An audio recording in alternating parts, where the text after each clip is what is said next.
बिस्मिल्लाहिर्रहमानिर्रहीम सुब्हानल्लज़ी अस्रा बिअब्दिही लैलन मिनल मस्जिदिल हराम इलल मस्जिदिल अक़सल्लज़ी बारकना हौला लिनुरियहु मिन आयातिना इन्नहु हुवस समीउल बसीर।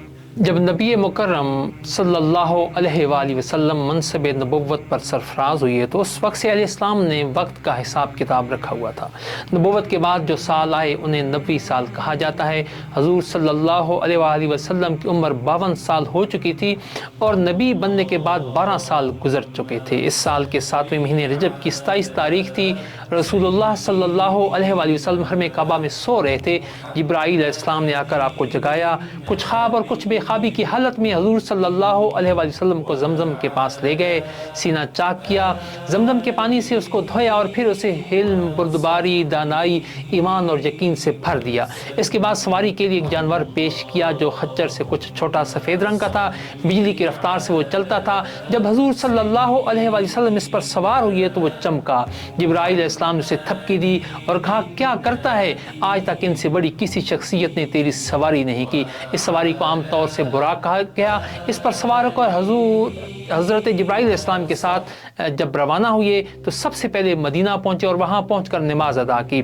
जिब्राईल अलैहिस्सलाम बोले, आप यहाँ हिजरत करके आएंगे। वहाँ से चले तो तूरे सीना पर पहुँचे जहाँ मूसा अलैहिस्सलाम अल्लाह ताला से बातें किया करते थे।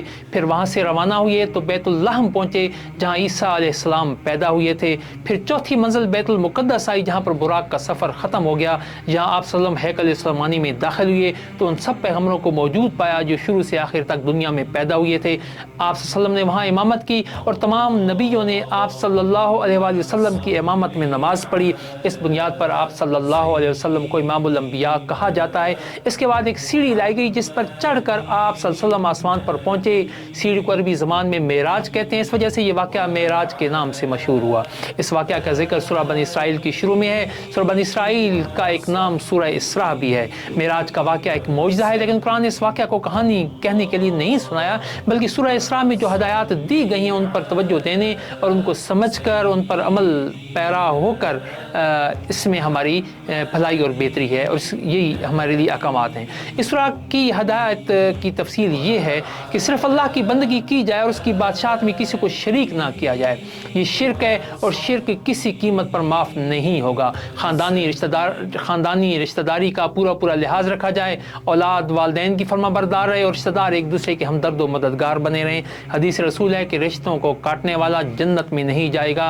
काते ला यदखुलुल जन्नह। समाज में जो लोग मुफलिस और माजूर हैं और जो वतन से दूर, उनको बेसहारा ना छोड़ा जाए, उनकी तरफ से गाफिल नहीं रहा जाए। दौलत को फजूल ज़ाया न किया जाए। फजूल खर्ची करने वाला शैतान का भाई है। लोग अपने खर्च को इतदाल पर रखें, न बखील बन जाएं और न फजूल खर्च बने। अपने माल से बंदगाने खुदा का हक निकाल कर उन तक पहुँचाएँ। अपने बंदों के रिज़्क़ का जो इंतज़ाम अल्लाह ताला ने किया है उस पर कनात करें और उसके निज़ाम में मसनूई यानी गलत और हराम की कोशिश करके खलल ना डालें। रोज़ी की कमी के डर से बच्चों की पैदाइश को रोकने की कोशिश ना करें। पहले, अब और बाद में आने वाले तमाम मखलूक का राज़िक अल्लाह ताला है, इंसान नहीं। ख्वाहिश नफ्स के असर में आकर ज़िना न कर बैठें। इससे सख्त परहेज़ किया जाए और जिन चीज़ों से इस बुराई की तहरीक पैदा होती है उन पर भी लगाम लगाई जाए। इंसानी जान का एहतराम किया जाए और किसी जान को नाहक कत्ल न किया जाए। इंसान पर अपनी जान लेना भी हराम है। यतीमों के माल की हिफाजत की जाए। जब वो इस लायक हो जाएं कि अपना भला बुरा समझने लगें तो उनका माल उनके हवाले कर दिया जाए। अहदो पैमान को पूरा किया जाए। खुदा के सामने उसकी जवाबदेही करनी होगी। तिजारत में नाप तोल में एहतियात रहे। पैमाने पूरे भरे जाएं। वहम गुमान से बचा जाए। जिस चीज़ का इल्म ना हो उसकी पैरवी करना गलत है। अल्लाह के सामने इंसान को अपने तमाम अमाल की जवाबदेही करनी होगी।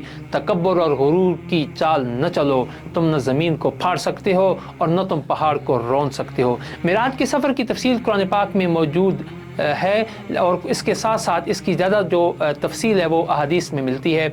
28 ऐसे रावी हैं जिन्होंने मेराज के सफ़र की तफसील बताई है। इनमें से 21 वो रावी हैं कि जिन्होंने ख़ुद अपने कान से ये बातें नबी मुकर्रम हजूर सल्लल्लाहु अलैहि वसल्लम की ज़बानें सुनी हैं। इन हदीसों के हवाले से एक नहायत दिलचस्प, हैरत अंगेज़ और नसीहत और इबरत से लबरेज़ सफ़रनामा बनता है जो इस तरह है कि सीढ़ी के ज़रिए पहले आसमान पर पहुँचे तो पूछा गया कि कौन आया है। जिब्राईल अलैहिस्सलाम ने बताया कि मोहम्मद सल्लल्लाहु अलैहि वसल्लम आए हैं और अपना नाम भी बताया। पूछा गया क्या बुलाया गया है? जवाब दिया हाँ। तब पहले आसमान का दरवाज़ा खुला, वहाँ हजूर सल्लल्लाहु अलैहि वसल्लम की मुलाकात फरिश्तों और उन रूहों से हुई जो दुनिया में साले और नामवर लोग थे। फिर हज़रत आदम अलैहिस्सलाम से भी मुलाकात हुई। रसूल ने देखा कि एक जगह लोग फसल काट रहे हैं, जितनी काटते हैं उससे ज़्यादा वो बढ़ जाती है। पूछा ये क्या हो रहा है? कहा गया ये वो लोग हैं जो दुनिया में अल्लाह की राह में जिहाद किया करते थे।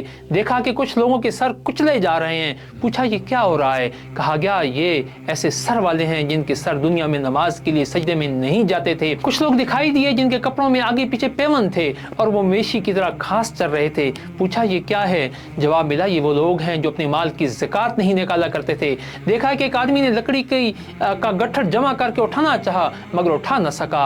उसने अपनी इस गट्ठर में और लकड़ियां जमा कर ली और बार बार यही करता रहा। पूछा ये कौन अहमक है? जवाब मिला ये दुनिया का वो आदमी है जिसको एक जिम्मेदारी दी गई तो उसे ठीक तरीके से अदा न कर सका और शौक में दूसरी बहुत सी जिम्मेदारियां लेता चला गया। देखा कुछ लोगों की ज़बान और होंठ कैंचियों से कतरे जा रहे थे। पूछा ये क्या हो रहा है? कहा गया ये ऐसे मुकर्रर हैं जो अपनी ज़बान से गैर जिम्मेदाराना बातें कहते थे और फितने फैलाते थे, जिन्हें लोगों को आपस में लड़ाते थे। देखा एक छोटे सुराख में से एक मोटा बैल निकला और फिर इसी सुराख में जाने की कोशिश करने लगा। पूछा ये क्या है? कहा गया ये उस आदमी की मिसाल है जिसने अपनी ज़बान से ऐसी बात कह दी जिस पर पछताया और उसकी तलाफ़ी करना चाहा मगर ना कर सका। एक जगह देखा कुछ लोग अपना ही गोश्त काट काट कर खा रहे हैं। पूछा ये क्या मामला है? कहा गया ये वो लोग हैं जो दूसरों पर लानत मलामत किया करते थे। वहीं पर कुछ लोग तांबे के नाखन वाले थे और वो अपनी इन्हीं नाखनों से अपने मुंह और सीने को नोच रहे थे। पूछा ये क्या हो रहा है? कहा गया ये वो लोग हैं जो दूसरों के पीठ पीछे उनकी बुराइयां किया करते थे। देखा कुछ लोगों के होंठ ऊंटों जैसे हैं और वो आग खा रहे हैं। पूछा ये क्या हो रहा है? कहा गया ये वो लोग हैं जो यतीमों का माल नाजायज़ तौर पर खाया करते थे। देखा कुछ लोग पेट के बल लेटे हुए हैं और उनके पेट में सांप भरे हुए हैं। पूछा ये कौन लोग हैं? कहा गया ये दुनिया में सूद खाया करते थे। एक जगह देखा एक तरफ उम्दा नफीस गोश्त रखा हुआ है और एक तरफ सड़ा हुआ गोश्त रखा हुआ है। कुछ लोग अच्छा गोश्त छोड़कर सड़ा हुआ गोश्त खा रहे हैं। पूछा ये क्या हो रहा है? कहा गया ये वो मर्द और औरतें हैं जो अपनी बीवियों और शोहरों को छोड़कर दूसरी औरतों और मर्दों के साथ हरामकारी किया करते थे। एक जगह देखा कुछ औरतें अपनी छातियों के बल लटक रही हैं। पूछा ये क्या माजरा है? कहा गया ये वो औरतें हैं जिन्होंने अपने शोहरों के सर ऐसे बच्चे मर दिए जो उनके नुत्फे से पैदा नहीं हुए थे। वहाँ से चलकर नबी अकरम सल्लल्लाहु अलैहि वसल्लम दूसरे आसमान पर पहुँचे। वहाँ नबी अकरम सल्लम की मुलाकात यही अलैहिस्सलाम और हज़रत ईसा अलैहिस्सलाम से हुई। तीसरे आसमान पर पहुँचे तो यूसुफ अलैहिस्सलाम से मुलाकात हुई। चौथे आसमान पर हज़रत इदरीस अलैहिस्सलाम और पाँचवें आसमान पर हज़रत हारून अलैहिस्सलाम से मुलाकात हुई। छठे आसमान पर हज़रत मूसा अलैहिस्सलाम से मुलाकात हुई। सातवें आसमान पर पहुँचे तो अपनी ही शक्ल के आदमी से मुलाकात हुई। बताया गया ये हज़रत इब्राहीम अलैहिस्सलाम हैं। वहाँ से सिदरतुल मुंतहा पहुँचे। ये वो मकाम था जहाँ से आगे किसी मखलूक को जाने की इजाज़त नहीं थी। इस मकाम पर बारगाह इलाही से हदायत आती हैं और वहाँ से ज़मीन वालों तक पहुँचाई जाती हैं। इस मकाम पर रसूलुल्लाह सल्लल्लाहु अलैहि वसल्लम को जन्नत दिखाई गई। वहाँ पर हज़रत इब्राहीम अलैहिस्सलाम रुक गए और हज़ूर सल्लल्लाहु अलैहि वसल्लम तन्हा आगे बढ़े, यहाँ तक कि बारगाह रब्बुल आलमीन तक पहुँच गए। अल्लाह ताला ने उनसे बातें की और ये सब तोहफे दिए। रोज़ाना 50 वक्त की नमाज फ़र्ज़ की गई। सूरह बकरा की आखिरी 2 आयतें इस मौका पर अता हुई। फरमाया गया कि जो नेकी का इरादा करेगा उसके हक़ में 1 नेकी लिखी दी जाएगी और जो इस इरादे पर अमल करेगा तो 10 नेकियां मिलेंगी। जो बुराई का इरादा करेगा तो जब तक उस पर अमल ना कर ले उसके नाम अमाल में बुराई लिखी नहीं जाएगी और बुराई करने पर सिर्फ 1 बदी ही लिखी जाएगी। वहाँ से वापस हुए तो फिर हज़रत मूसा अलैहिस्सलाम से मुलाकात हुई। उन्होंने कहा आपकी उम्मत कमज़ोर है, 50 वक्त की नमाज अदा न कर सकेगी, जाइए और कम कराइए। हजूर सल्लल्लाहु अलैहि वसल्लम वापस गए और खुदावंद आलम से नमाज कम करने की दरख्वास्त की। 10 नमाज कम कर दी गई। मूसा अलैहिस्सलाम ने कहा यह भी बहुत ज़्यादा है। आप फिर गए। इस तरह 50 नमाजें कम होते होते 5 पर आ गईं। कहा गया नमाजें तो लोग 5 वक्त ही पढ़ेंगे लेकिन अजर सवाब उनको 50 वक्त की नमाज़ों का मिलेगा। वहाँ से सीढ़ी से उतरकर बैतुल मुक़द्दस तक आए। यहाँ फिर सारे अंबिया अलैहिस्सलाम मौजूद थे। फजर की नमाज पहली की तरह अदा की और उसके बाद बुराक पर सवार होकर मक्का मुकरमा वापस आ गए। ये पूरा सफ़र रात के एक हिस्से में अंजाम पा गया, जबकि मक्का से बैतुल मुक़द्दस सिर्फ जाने में 2 महीने लगते थे। सुबह के वक्त जब लोगों से इसका तज़किरा किया तो कोई मानने को तैयार नहीं था। हज़रत अबू बकर सिद्दीक़ रज़ी अल्लाह ताला अन्हो ने एक तरकीब की, पूछा सलमा आपने वहाँ पर क्या देखा?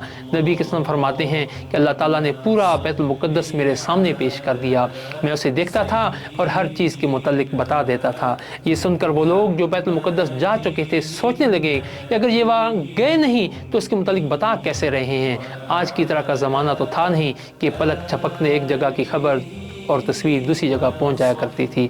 अल्लाह ने जिनको हदायत दी वो मेराज का वाक़या सुनकर ईमान ले आए, और जो हदायत से महरूम रहे वो सिर्फ सोचते ही रह गए, हदायत और अमल की तौफीक से महरूम रहे। आज भी बेशुमार लोग ऐसे हैं जो मेराज के इस मौजज़े को किस्से कहानी की तरह बड़ी शौक़ से सुनते हैं और सुनाते हैं, और हुज़ूर सल्लल्लाहु अलैहि वसल्लम की शान में भी कसीदा ख़ानी करते हैं, लेकिन इस वाक़े से जो नसीहत मिलती है वो नहीं बताते। और बेहतरे ऐसे बदनसीब हैं जो 27 रबी को मस्जिद में चरागां तो करते हैं, लेकिन रसूलुल्लाह सल्लल्लाहु अलैहि वसल्लम की सुन्नत के मुताबिक न तो ज़िंदगी गुजारते हैं और न ज़िंदगी में शरीयत की पाबंदी करते हैं। रसूलुल्लाह सल्लल्लाहु अलैहि वसल्लम को अपनी तारीफ़ पसंद नहीं है, बल्कि ये बात पसंद है कि लोग उसकी शरीयत को, उनकी शरीयत की पैरवी करें। एक तरफ कुरान के अहकाम हैं और दूसरी तरफ इंसानों के अमाल का क्या अंजाम होने वाला है वो हदीसों में बयान किया गया है। क्या इसको पढ़ने और जानने के बाद भी लोग सिर्फ मेराज के किस्से कहानियाँ ही सुनते रहेंगे, या अपनी इस्लाह करने और अमल खैर करने की भी कुछ फ़िक्र करेंगे? अल्लाह ताला से दुआ है कि अल्लाह ताला ने इस वाक़यात के अंदर जो अहकामात हमारे लिए रखे हैं हम उन अहकामात पर अमल करें और अपनी ज़िंदगी हुज़ूर सल्लल्लाहु अलैहि वसल्लम के बताई हुए असूलों के मुताबिक बसर करें। शुक्रिया।